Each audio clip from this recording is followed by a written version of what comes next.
এখন দাঁড়িয়ে রয়েছি পশ্চিমবঙ্গের একমাত্র গ্র্যান্ড ক্যানিয়ন গনগনিতে। চুজ করেছি আর এটা জঙ্গলের ভিতর দিয়ে পুরো রাস্তাটা।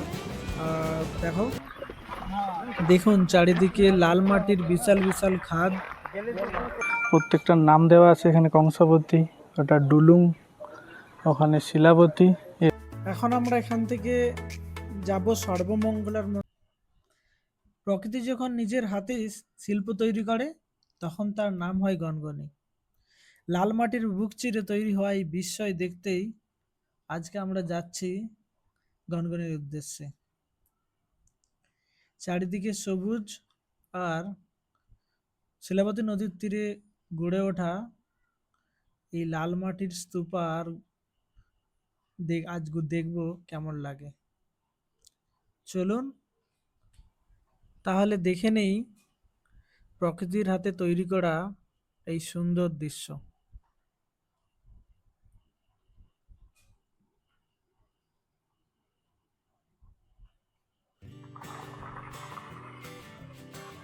শহরের ব্যস্ততা ছেড়ে আজ আমরা চলেছি প্রকৃতির কাছে। রাস্তার দুপাশের সবুজ আর শান্ত পরিবেশ যেন পুরো সফরটাকে আরও সুন্দর করে তুলেছে। নমস্কার বন্ধুরা, আপনাদের সবাইকে নতুন ব্লগে স্বাগত জানাই। আজকে আমরা আবার একটা নতুন গন্তব্যের সন্ধানে বেরিয়ে পড়েছি।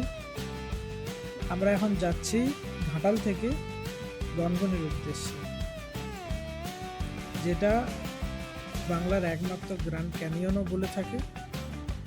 চলুন আজকে ব্লগে ঘুরে দেখব এই অসাধারণ লাল মাটির ক্যানিয়ন আর শিলাবতী নদীর তীরে গড়ে ওঠা এই প্রাকৃতিক অপরূপ দৃশ্য। জানি এই জায়গার কিছু আরও ইতিহাস।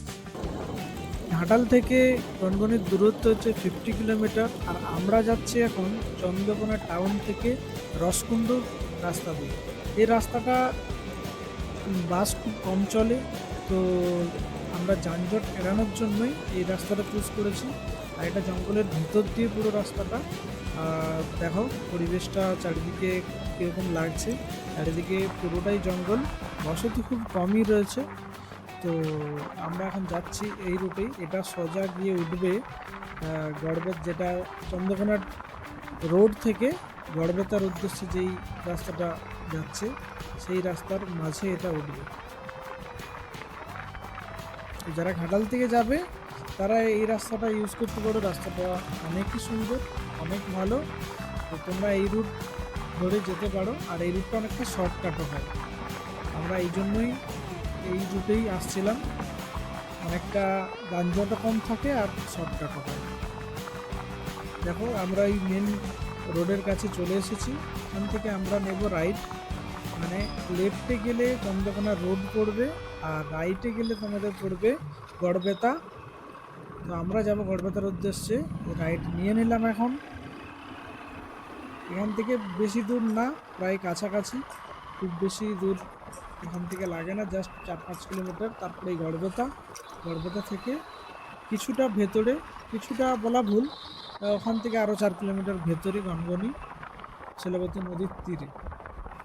এখন আমরা যাচ্ছি সেই উদ্দেশ্যে। দেখো আমরা গড়বেতা বাস স্ট্যান্ড পেরিয়ে গেছি, যে এখান থেকে আমরা নেব লেফট। এই লেফটে যে রাস্তাটা যাচ্ছে এটা হোমগড়ের রাস্তা। তো হোমগড় এইটা দিয়ে যাই, এই রাস্তাটা ধরেই আমাদের দিকে সামনে এগোতে হবে। থেকে জাস্ট কিছুটা দূরেই রয়েছে। আর এইদিকে এই যে সাইডের গাছগুলো দেখছো, এগুলো প্রত্যেকটা কাজু গাছ, ঠিক আছে? যে কাজু বাদাম আমরা খাই, সেই কাজু বাদামের গাছ এই দুটো সাইডেই রয়েছে। দেখো এখন আমরা চলে এসেছি, অবশেষে আমরা পৌঁছে গেছি সেই জায়গায়।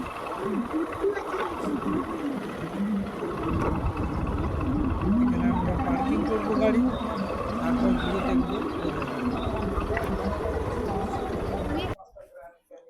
আমরা এখন দাঁড়িয়ে রয়েছি পশ্চিমবঙ্গের একমাত্র গ্র্যান্ড ক্যানিয়ন গনগনিতে, যেটা অবস্থিত গড়বেতা, পশ্চিম মেদিনীপুর জেলার যে গড়বেতা রয়েছে, গড়বেতা থেকে জাস্ট কাছেই 1 থেকে 1.5 কিলোমিটার দূরে।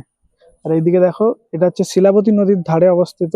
এটা হচ্ছে শিলাবতী নদী, আর ওই দিকে রয়েছে গ্র্যান্ড ক্যানিয়ন, লাল মাটির পুরো স্তূপা। আর এখানে রয়েছে সেই অপরূপ সৌন্দর্য। আর দেখো শুধু পরিবেশটা কত সুন্দর লাগছে। তো তোমাদের কেমন লাগছে অবশ্যই জানিও। আমরা এখন রয়েছি ভেতরে ওই পার্কটাতে, এখান থেকে দেখো পুরো ওয়েদারটা পুরো দেখা যাচ্ছে। রয়েছে গনগনি পর্যটন কেন্দ্র। এখান থেকে অনেকটা নিচে পর্যন্ত সিঁড়ি বানানো রয়েছে যাতে সুবিধা হয় সবার নামতে। আর এই দেখো, এটা হচ্ছে শিলাবতী নদী, এখান থেকে জাস্ট বেঁকে এই সাইডে গেছে। আর ওই যে দূরে দেখছো লাল মাটি, ওটাই হচ্ছে গ্র্যান্ড ক্যানিয়ন। আমরা নিচে গিয়ে দেখব সেটা কেমন দেখতে। আর দেখো, বর্ষার জন্য চারিদিকে যে সবুজ একটা ইয়ে, তো চারিদিকে শুধু সবুজ আর সবুজ। চলো আমরাও নিচে গিয়ে দেখি গ্র্যান্ড ক্যানিয়ন কেমন দেখতে। এই সিঁড়ি দিয়ে আমরা নিচে নেমে যাব। অনেকগুলোই সিঁড়ি রয়েছে, তো নিচে নামছি আমরা।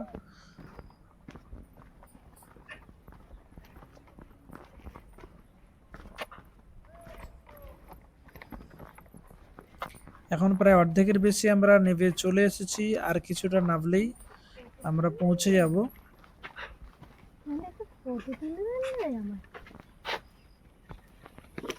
দেখো চারিদিকটা নিস্তব্ধ হয়ে আছে। আর এই দেখো, বর্ষার জন্য চারিদিক পুরো গ্রিন গ্রিন হয়ে গেছে।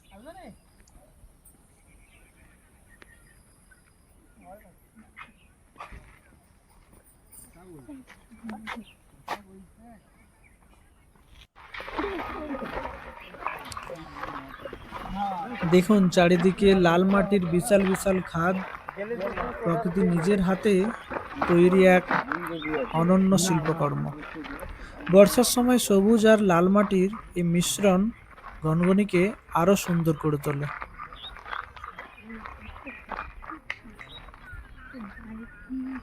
গনগনির এই ভূপ্রকৃতি হাজার হাজার বছর ধরে শিলাবতী নদীর ক্ষয়ের ফলে তৈরি হয়েছে।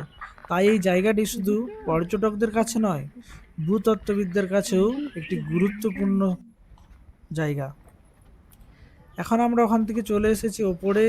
সামনে রয়েছে দেখো একটা বড় পার্ক বানানো রয়েছে, তোমরা এখানে অনেকটা টাইম কাটাতে পারো। ভেতরটা দেখো অনেকটাই পরিষ্কার পরিচ্ছন্ন। আর চারিদিকে অনেক ফুলের গাছ, ফলের গাছ লাগানো রয়েছে। হয়তো শীতকালে আসলে এগুলো আরো সুন্দর লাগবে দেখতে।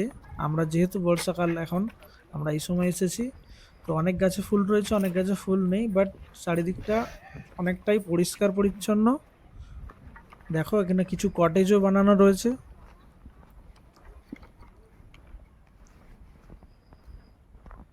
এইদিকে রয়েছে ক্যান্টিন, এখানে একটা বড় ক্যান্টিনও রয়েছে।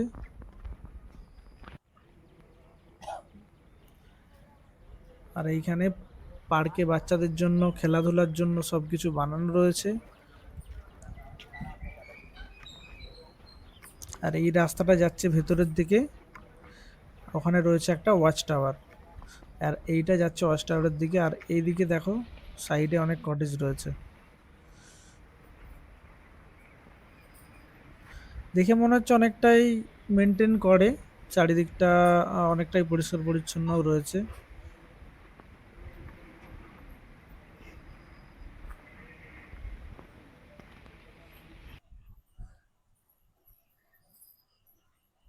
অনেক জায়গা রয়েছে বসার জন্য।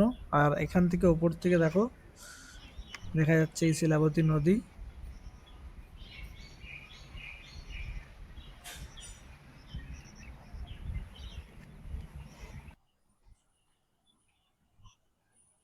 চারিদিকে শুধু ওয়েদারটা দেখো গাইস, খুব ভালো লাগছে। চারিদিকে শুধু ওয়েদারটা দেখো গাইস, খুব ভালো লাগছে এখানে এসে। সত্যি এক অপরূপ দৃশ্য।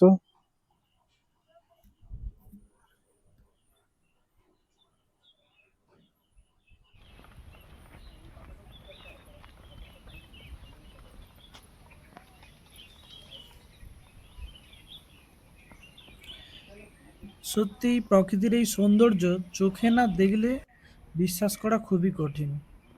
আপনি যদি একদিনের ছুটি নিয়ে এখানে ঘুরতে আসতে চান, অবশ্যই এখানে আসুন। একটা দিন খুব ভালোভাবে কাটাতে পারবেন এই প্রকৃতির মাঝে। এখন আমরা যাচ্ছি ওয়াচ টাওয়ারের কাছে। চলো ওয়াচ টাওয়ারে উঠে আমরা দেখব চারিদিকে পরিবেশটা আর কি কতটা ভালো লাগছে কতটাকে। আর এইটা দেখো সিঁড়ি, সিঁড়িগুলো এইরকমই খুব পাতলা পাতলা। এখন আমরা রয়েছে ওয়াচ টাওয়ারের ওপর। এখন আমরা রয়েছে ওয়াচ টাওয়ারের ওপর। দেখো ওয়াচ টাওয়ারের ওপর থেকে দৃশ্যটা দেখো শুধু, কি দুর্দান্ত দৃশ্য, কি পরিবেশ, দারুণ, খুব ভালো লাগছে। প্রচণ্ড পরিমাণে হাওয়া দিচ্ছে।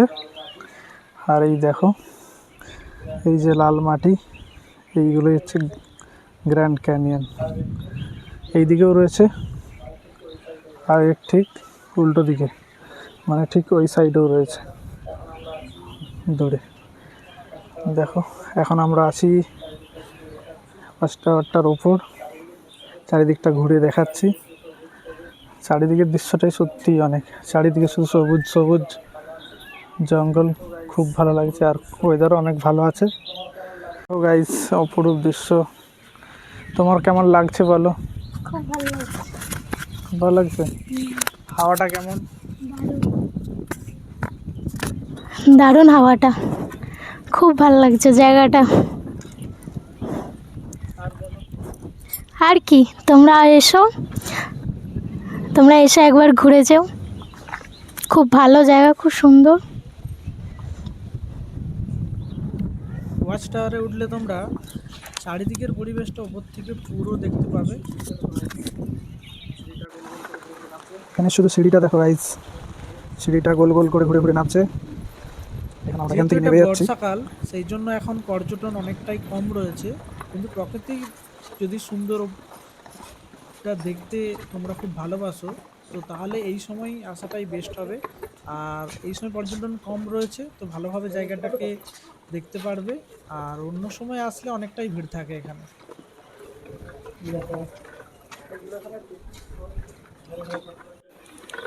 এইগুলো এখানে পিকনিক স্পট, পিকনিক করার জন্য এগুলো তখন ভাড়ায় দেওয়া হয়। চারিদিকে সব কিছুরই ব্যবস্থা রয়েছে, জল, রান্না করার সব কিছু সব এখানেই রয়েছে। তো পিকনিক যখন করে এগুলো ভাড়ায় দেয়। আর ওখানে রয়েছে কটেজ, কটেজগুলো থাকার জন্য ব্যবস্থা করা হয়েছে। কেউ যদি স্টে করতে চায় তো এখানে করতে পারো। যেখানে টিকিট ঘর আছে সামনে ঢোকার মুহূর্তে, সে টিকিট ঘরের কথা বললেই সব কিছু ইনফরমেশন দিয়ে দেবে।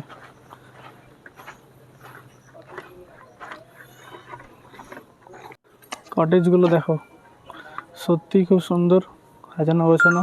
প্রত্যেকটার নাম দেওয়া আছে, এখানে কংসাবতী, ওটা ডুলুং, ওখানে শিলাবতী, এরকম প্রত্যেকটা কটেজের নাম দেওয়া রয়েছে। আর এই দেখো এখানে একটা গেট বানানোর প্রস্তুতি চলছে। হয়তো শীতকালে আসলে এটা তো ফুলে ভরা থাকবে, এই সময় থেকে বেরিয়ে পড়েছি আর বেরিয়ে যাচ্ছি একটা সাইড সিনের উদ্দেশ্যে। এটা ছাড়াও এখানে আরো অনেক কিছু দেখার রয়েছে, চলো তোমাদের দেখাই আর কি কি দেখবে এখানে আসলে। আমরা এখন গনগনি পার্ক থেকে বেরিয়ে গেছি, যাচ্ছি ড্যামের দিকে। এই পার্ক থেকে বেরিয়ে বাঁদিকের রাস্তা ধরে একটু সামনে এগোলেই একটা ছোট্ট ড্যাম রয়েছে, তো তোমরা এই ড্যামটা ঘুরে দেখতে পারো। এখানে একটা ছোট্ট ড্যাম আছে, দেখো সাইড সিন করতে করতে আমরা কোথায় চলে এসেছি। দেখো শুধু জায়গাটা দেখো, এই জায়গাটা কি সুন্দর, কি দারুণ লাগছে।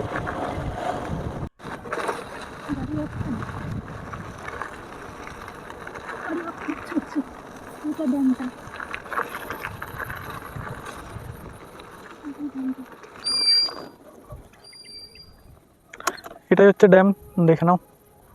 জাস্ট ওই পার্কের সাইড দিয়ে 1 কিলোমিটার আসলাম, এখানে চলে আসলাম। জল রয়েছে এখানে, চারদিকটা সত্যি অনেক ভালো লাগছে দেখতে। বৃষ্টি হয়েছে সেই জন্য জলটা ঘোলা জল হয়ে রয়েছে, দেখলে তোমরা বুঝতে পারবে। দেখতে পারবে তোমরা এই শিলাবতী নদী। আর এই যে রাস্তাটা নিচের দিকে যাচ্ছে, এখান থেকে ওই পারে যাওয়ার জন্য একটা রাস্তা বানানো ছিল, বাট এখন প্রায় ধ্বংসাবশেষ। আর সেরকম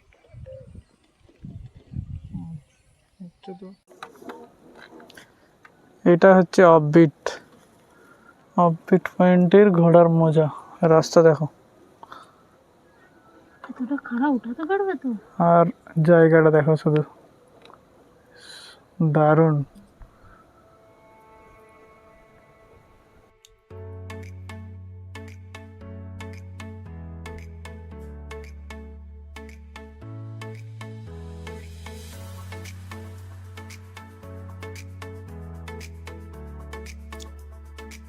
এখন আমরা এখান থেকে যাব সর্বমঙ্গলার মন্দির।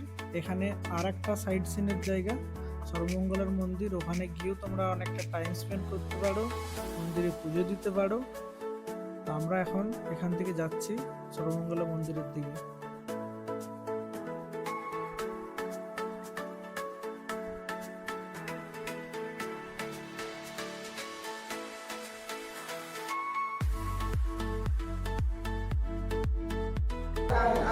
আমরা এখন রয়েছি সর্বমঙ্গলা মন্দিরে। দেখো মন্দিরটা অনেকই সুন্দর, তোমরা এটা এসে ঘুরে যেতেই পারো।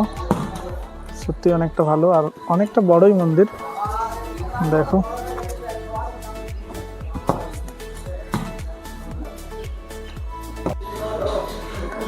মন্দিরের গেট, এখান দিয়ে প্রবেশ করতে হবে। গনগনি ভ্রমণে এসে আমরা পৌঁছে গেছি ঐতিহ্যবাহী সর্বমঙ্গলা মন্দিরে। স্থানীয় মানুষের কাছে এই মন্দির অত্যন্ত শ্রদ্ধার স্থান। প্রতিদিন বহু ভক্ত এখানে পুজো দিতে আসেন এবং দেবীর আশীর্বাদ প্রার্থনা করেন। মন্দিরের শান্ত পরিবেশ আর চারিপাশের প্রাকৃতিক সৌন্দর্য মনকে এক অন্যরকম প্রশান্তি দেয়। ভ্রমণের পাশাপাশি এমন একটি আধ্যাত্মিক পরিবেশ কিছুটা সময় কাটানো সত্যিই একটি আলাদা অনুভূতি জাগায়। আপনারা যদি গনগনি ঘুরতে আসেন তাহলে শুধু ক্যানিয়ন নাই, এই সর্বমঙ্গলা মন্দিরেও অবশ্যই একবার দর্শন করবেন। প্রকৃতি আর আধ্যাত্মিকতার এই মিলন আপনাদের ভ্রমণকে আরও স্মরণীয় করে তুলবে।